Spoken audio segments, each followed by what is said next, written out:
शिंदेंच्या शिवसेनेला मोठा धक्का बसलाय। गेल्या काही दिवसात ठाकरेंच्या शिवसेनेला धक्के बसलेत। याच पार्श्वभूमीवर आता ठाकरेंच्या शिवसेनेने शिंदेंच्या शिवसेनेला धक्का दिलाय। कारण शिंदेंच्या शिवसेनेचे विश्वासू मानले जाणारे दीपेश म्हात्रे यांनी ठाकरेंच्या शिवसेनेमध्ये प्रवेश केला। त्यामुळे आता कल्याण डोंबिवलीमध्ये शिंदेंना हा मोठा धक्का मानला जातोय। पाहूया त्या संदर्भातला एक स्पेशल रिपोर्ट।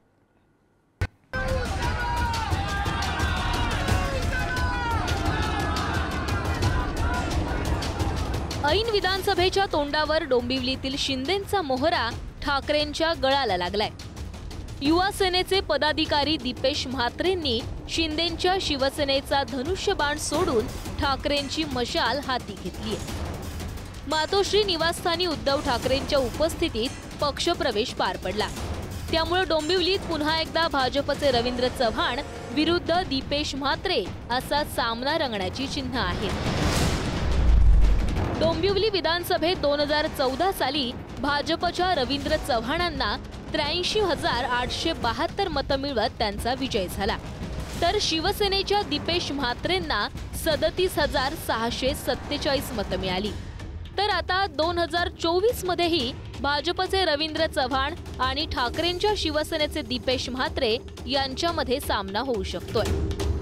थोडा आधी निर्णय घेतला असता तर ही गुंडगिरी, ही सगळी जुलूमशाही आपण लोकसभेतच गाडून टाकली असती। मुख्यमंत्र्यांचं काय त्याला म्हणायचं, प्रचंड पैसा होता, सगळी यंत्रणा वापरली, तरी देखील कल्याणकरांनी म्हणजे हा कल्याणचा मतदारसंघ आहे, कल्याण डोंबिवलीकरांनी जवळपास 4 लाख मतं ही आपल्याला भरवायला दिसली। हे बिथरलेले आहेत, त्यांचे मानसिकता संपलेली आहे, संतुलन बिघडलेलं आहे, त्यांच्या पायाखालची वाळू सरकलेली आहे। त्यांनी बाळासाहेबांचे जेव्हा विचार सोडले त्या दिवसापासून त्यांची अधोगती सुरू झालेली आहे। त्यामुळे अरे बापाशी भिडाना लहान मुलाशी काय भिडताय। कित्येक वर्षांपासून ठाकरे आणि दीपेश म्हात्रेंच्या कुटुंबांचे घनिष्ठ संबंध राहिलेत।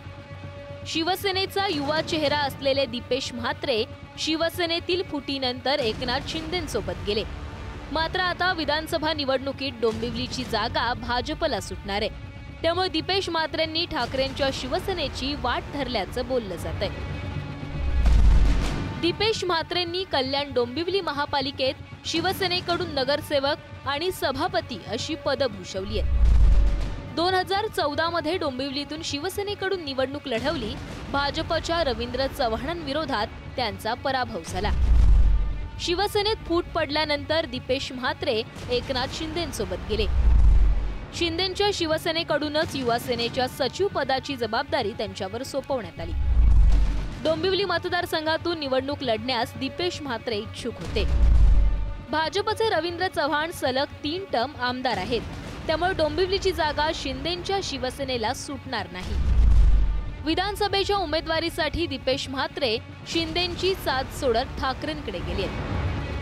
ज्या पद्धतीने भाजपचे लोक आमच्या विरोधात केसेस करणं, आमच्या लोकांना त्रास देणं, डोंबिवली शहराची कामं न होणं, लोकांची मागणी होती की तुम्ही वेगळी भूमिका घेतली पाहिजे आणि त्यासाठी आज मी ही भूमिका घेतलेली आहे।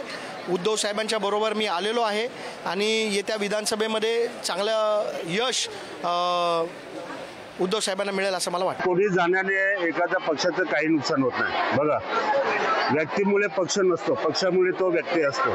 त्यामुळे पक्षात तिथे जर तो गेला असेल तर तिथे दुसरा तयार होईल। त्याच्यामुळे एक गेल्याने अजिबात काही भगदाड बिगदाड काहीच पडलेलं नाही। ऐन विधानसभेच्या तोंडावर महायुतीतून मवियाकडे इनकमिंग सुरू झालंय। इतर पक्षांमध्ये संधी मिळण्याची शाश्वती नसलेले नेते ठाकरे आणि शरद पवारांच्या पक्षाची वाट धरतात। त्यामुळे एकनाथ शिंदेंसह महायुतीचं टेन्शन वाढणार हे नक्की। निखिल चव्हाण, पुढारी न्यूज, मुंबई।